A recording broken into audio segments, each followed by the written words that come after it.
पाठ दूसरा है भारत कृषि एवं सिंचाई। तो कृषि होता क्या है? कृषि को हम इस तरह याद कर सकते हैं कि फसल को बोना, फसल को काटना और घर तक लेकर आना।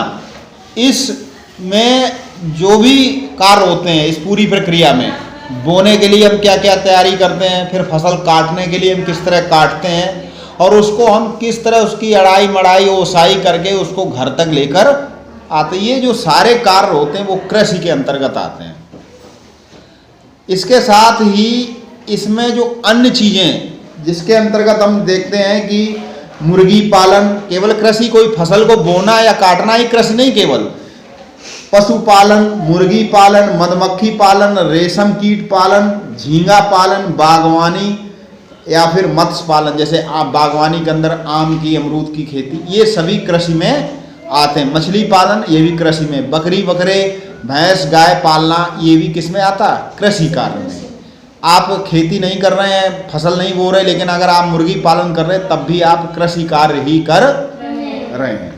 तो कृषि का जो दायरा है, क्षेत्र है, काफ़ी बड़ा है। दूसरी बात, कृषि दो तरीके से की जाती है। एक पुराना तरीका था जिसमें बैलों के द्वारा खेती की जाती थी, हल, बैल और हल के द्वारा, जो परंपरागत तरीका भी इसे कहते हैं। और एक आधुनिक ट्रैक्टर के द्वारा आधुनिक खादों का प्रयोग, रसायनों का प्रयोग करना, ये सब जो चीज़ सिंचाई के आधुनिक साधन, ये सब किसमें आती? आधुनिक। तो आज के समय में लगभग ज़्यादातर किसान आधुनिक तरीके से कृषि करते हैं।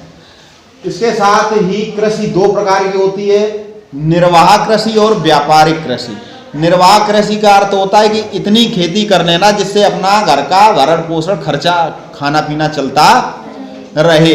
और एक व्यापारिक कृषि, जैसे आलू की खेती आप करते हो तो सारा आलू घर में नहीं खा लेते हो, खर्च कर लेते हो, इसको आप बेचते हो, कोल्ड स्टोरेज में जमा करते हो। तो ये व्यापारिक कृषि की खेती को इतना अधिक करना, यानी इतने विस्तृत क्षेत्र में बड़े स्तर पर करना कि जिसे हम व्यापार के उद्देश्य से करना। ठीक है, तो आजकल सभी लोग लगभग व्यापारिक कृषि ही करते हैं, निर्वाह कृषि बहुत कम लोग करते हैं। कुछ चीज़ें ऐसी हम लोग कर लेते हैं घरेलू, जैसे सरसों कर ली थोड़ी, या ऐसी चीज़ें कर ली जो घर के लिए हो जाए, वो निर्वाह कृषि होगी। वैसे सभी व्यापारिक कृषि करते हैं। दूसरी बात, कृषि के जो प्रकार हैं, वर्ग, प्रकार नहीं वर्ग, 3 वर्गों में रखते हैं। खाद्यान्न, खाद्यान्न जिसके अंतर्गत खाने वाली फसलें, जैसे गेहूं, चावल, जौ, चना, मटर, दालें, ज्वार, बाजरा। नकदी फसलें, नकदी फसलें जिन्हें हम खाने के लिए नहीं, बेचकर नगद पैसा लेने के लिए करते, जैसे गन्ने की खेती, कपास की खेती, जूट की खेती, तिलहन की खेती, तंबाकू की खेती। आपके कायमगंज क्षेत्र में जाइए, वहाँ तंबाकू की खेती होती बहुत बड़े क्षेत्र में। और एक तीसरा वर्ग जो होता है वो होता पेय एवं बागाती फसलें, जिसके अंतर्गत चाय अपने यहाँ नहीं होती, कहवा विशेष भौगोलिक क्षेत्र में होती, रबड़, गर्म मसाले केरल की तरफ। तो ये होती बागाती फसलें, पेय एवं बागाती फसलें, चाय, कॉफी, कहवा, ये सब। तो ये कृषि के वर्ग हो गए। अब कृषि फसलों के प्रकार की जब बात करते हैं तब उसमें 3 प्रकार के होते हैं, रबी, खरीफ, जायद। तो देखिए, जो सर्दियों में बोई जाए और गर्मियों में काटी जाए वो है रबी फसल।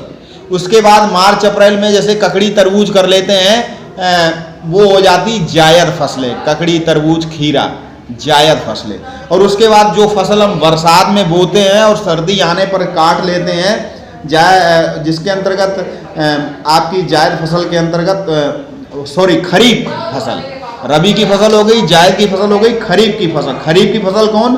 जो बरसात में बोई जाती है और सर्दी के प्रारंभ में काट लिया, जैसे धान, मक्का, आपकी मक्का कट चुकी है, सर्दी शुरू होने वाली, मक्का कट चुकी, ज्वार, मूंगफली, जूट, मूंग, ये सब आपकी खरीफ की फसलें आती। तो ये कृषि के प्रकार हैं।